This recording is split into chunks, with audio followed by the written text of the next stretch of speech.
Halo teman-teman ATLM Indonesia. Nah, kali ini kita menghadapi sebuah kasus.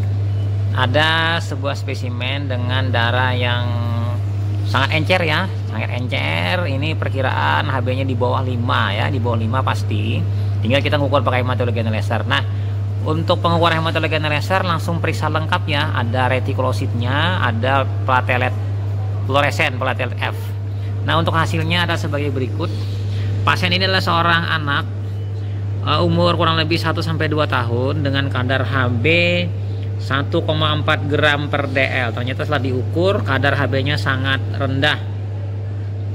Kemudian di sini RBC hematokritnya sama-sama rendah, MCP MCH juga rendah, ya kan? MCHC juga rendah. Jadi kemungkinan ini adalah sebuah anemia mikrositik hipokrom ya, kemungkinan ini. Lalu di sini kita bisa melihat ya teman-teman, NRBC-nya 2,5% ya. Ya lumayan ya, tinggi. Kemudian WBC-nya, leukosinya 34.001 ya, 34.010 sel per milimeter kubik darah dengan dominasi dari limfosit ketimbang neutrofil. Jadi limfositosis ya.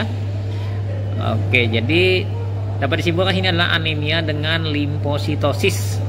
Anemia mikrositik hipokrom. Nah, kemudian kita bisa melihat lagi kalau berdasarkan jumlah absolutnya ternyata neutrofil meningkat, limfosit meningkat, dan monosit meningkat. Kalau persennya limfositosis. Nah, untuk platelet fluoresennya 252, berarti distribusinya normal dan bisa dibedakan dari populasi eritrosit berkurang kecil. Oke, lanjut di sini dalam bacaan di bawah ini bahwa ini adalah limfositosis, monositosis, leukositosis, dan NRBC fresen. Jadi ditemukan banyak eritroblas dari eritrosit muda dan IG fresen. Berarti di sini ditemukan neutrofil yang belum matur ya, hematogranulosit. Sementara di RBC anisositosis, distribusi RBC-nya abnormal, mikrositosis, hipokromik, anemia, iron defisiensi, ada fragmen sel. Karena tadi di fluoresen, maka fragmen sel dan mikrosit bisa dibedakan populasinya dari trombosit. Nah, ini populasi trombosit abnormal. Kita bisa melihat di sini ya, dari WDF. Dari WDF sini tampak terlihat di sini warna pink yang tinggi, berarti di sini adalah limfositnya yang tinggi. Walaupun juga neutrofil juga lumayan tinggi, dan ada warna biru tua ya di samping biru muda. Biru muda itu adalah neutrofil, sementara biru tua itu adalah IG-nya ya, IG fresen. Warna hijau itu adalah yang monositnya. Oke, lanjut lagi. Kita melihat distribusi platelet memang ada abnormal, jadi harusnya dia turun ke bawah di akhir dari grafiknya. Ini ada naik ke atas. Kemudian RBC juga di awal-awal ini adalah rendah, berarti ini ada fragmen sel. Jadi sudah disimpulan tadi dengan pemberian fluoresen, platelet fluoresen, maka bisa membedakan populasi eritrosit yang berukuran kecil dengan populasi dari trombosit distribusi yang besar atau distribusi yang normal. Nah, setelah dia buat hapusan darah, inilah hapusan darahnya sangat tipis ya. Jadi membuat hapusan darahnya tidak usah terlalu banyak darahnya, karena akan menghasilkan hapusan yang tipis dan memanjang. Kalau terlalu banyak maka tidak ada lagi ekornya sampai ke ujung nanti ya. Nah, ini nampak darah pasiennya tadi ya 1,4. Oke, nanti kita lihat di hapusan darahnya dengan mikroskop lensa objektif 100 kali bagaimana penampakan sel-selnya. Oke deh teman-teman, nah kali ini kita bisa melihat dari hapusan darah tampak di sini sel-selnya ya, dengan adanya fragmen sel, teardrop sel, dan ada limfosit ditemani dengan satu biji neutrofil. Dari neutrofilnya di sini ada drumsticknya, berarti memang ini fix darahnya adalah darah anak ya, darah anak seorang laki perempuan. Jadi oke, kita geser ya. Ini ada fragmen sel, kemudian ada tampak seluruh sel-sel eritrositnya hipokromik dengan sentrovolarnya yang melebar sehingga rongga pucat di tengahnya itu terlihat jelas. Oke, jelas ya di sini.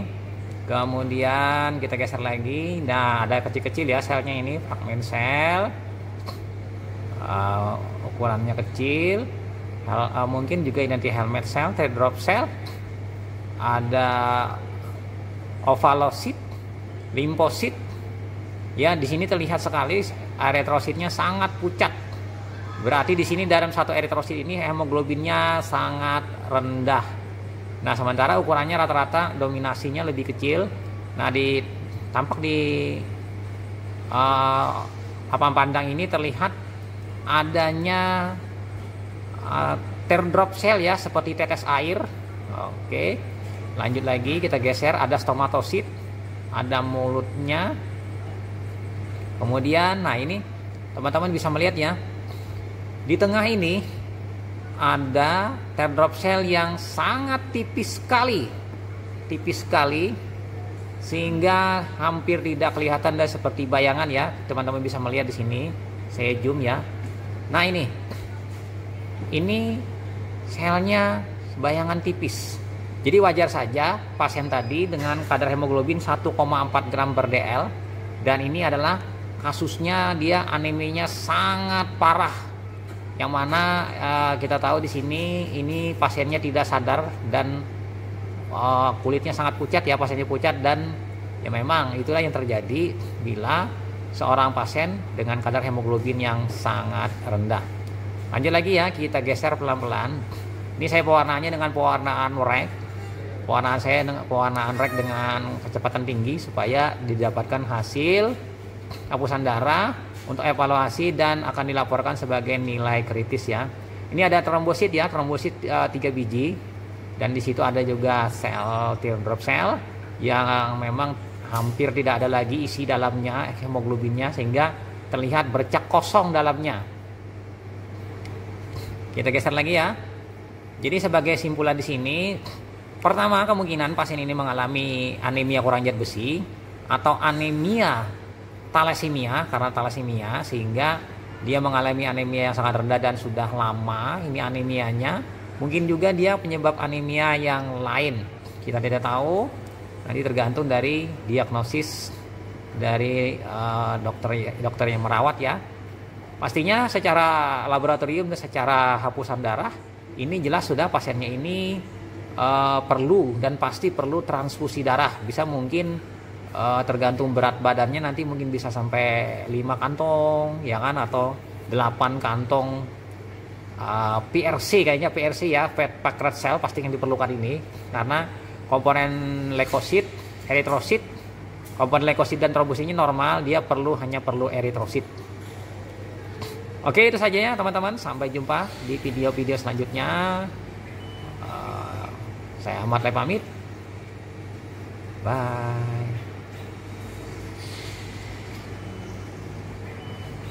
Segmen limfosit,